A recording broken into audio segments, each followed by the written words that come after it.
Good day and welcome back to another DBZ Dokkan Battle video. In this video we're going to be taking a look at the Festival of Battles and how you can build a team to beat the Festival of Battles, the concepts, everything like that. So let's talk about the Festival of Battles a little bit first. There are 50 different phases, 50 different bosses that you'll fight in sequence. The amount of turns you have to beat each boss ranges from 1 turn from stages 1 to 15.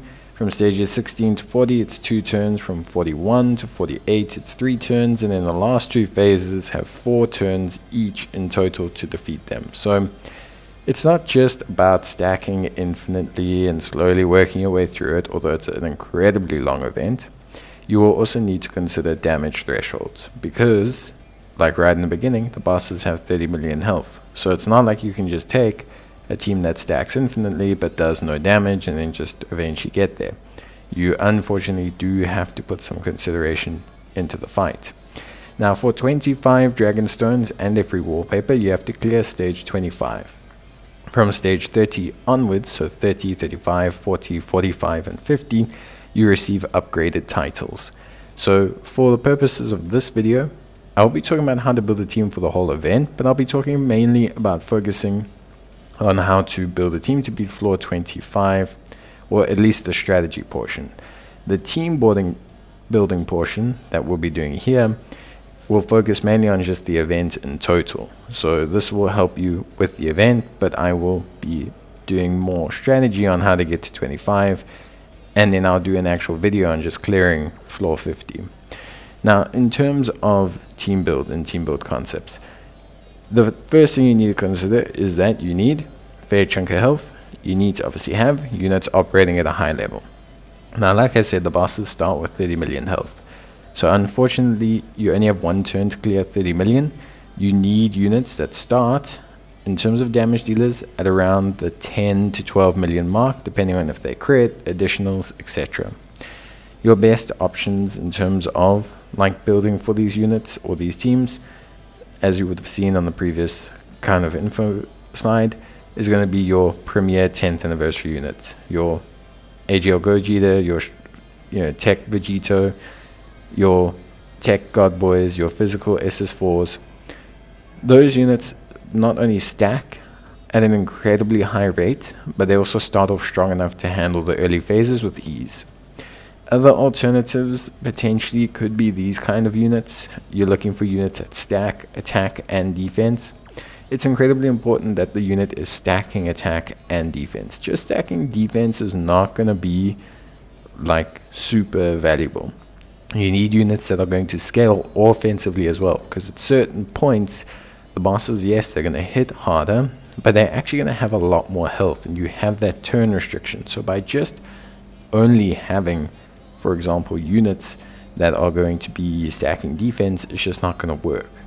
That's why some great alternatives, you know, Broly, he stacks attack and defense. Vegeta, he scales well offensively. Gohan obviously also stacks attack and defense. These guys are alternatives because honestly on their own they're not enough to probably beat the event, or because their team is just currently not in the space where it can win. That kind of applies a lot to Frieza and Buhan. Both those units are really, really good, but their team either doesn't have enough scalers or enough scaling potential, or just in general they're not able to really kind of work all the way to the end. But they are obviously great going onwards. Try and avoid just bringing units for the sake of having stackers. You only need really about 4 stackers. Obviously consider your friend leading that as well. You don't want to have like a whole team of stackers. You don't want 7 stacking units. You're going to be rotating way too much, and that's going to prevent how quickly those units can scale, especially if you're using a lot of the top tier units. You're going to need to make sure that you are not leaving out too little room for the units to scale. And that's kind of like brings you to the general strategy. So whether you're going to 25 or 50, you need to obviously stack, but you need to stack intelligently. Rotate your stackers, especially early on. Let them build up that defense, but more importantly, let them build up whatever attack based passives they have. when you're getting comfortable, especially when you get to, like, I would say the 2-turn phase, which starts after turn 16 or boss 16, however you want to call it, then you have a little bit of leeway. Especially if you're using like some of the top tier units, you'll generally still be beating stages in 1 turn. Try and use this as an opportunity to push whatever floating units you have, whether it's a good support like Hercule or Belma or whatever unit it is. Try to use those moments to fulfill any passive requirements that they have. So basically letting them evade whatever number of attacks they need to evade, or letting them, build up a little bit of a defense themselves or attack themselves. You just don't want to not have them build up anything going into the back end. The event scales really, really nicely, but there are certain jumps, especially on the way to 25 at turn 6 and turn 22, where the health pools go up quite a bit.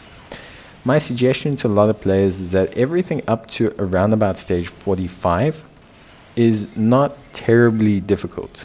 And I say this because, yes, the bosses will scale up. Like at stage 45, Majin Buu hits for 6 million. He's got 600 mil health.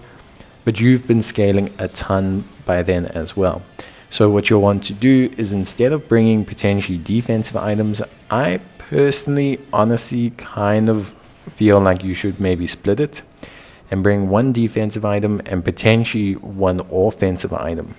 Your biggest challenge going into the back end section, and even sometimes in the early section, if you are using potentially a weaker team than I am, or you're using, for example, a adjusted team, can be damage. Because like I said, you have these turn restrictions. There's going to be certain thresholds, like turn 6, turn 22, where you're going to struggle because you don't have the damage maybe.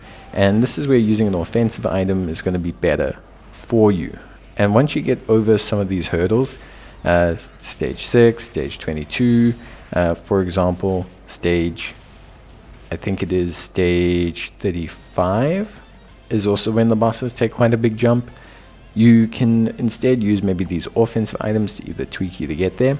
But generally, I would say hold them right until the back. Hold them right until you get to the final phases.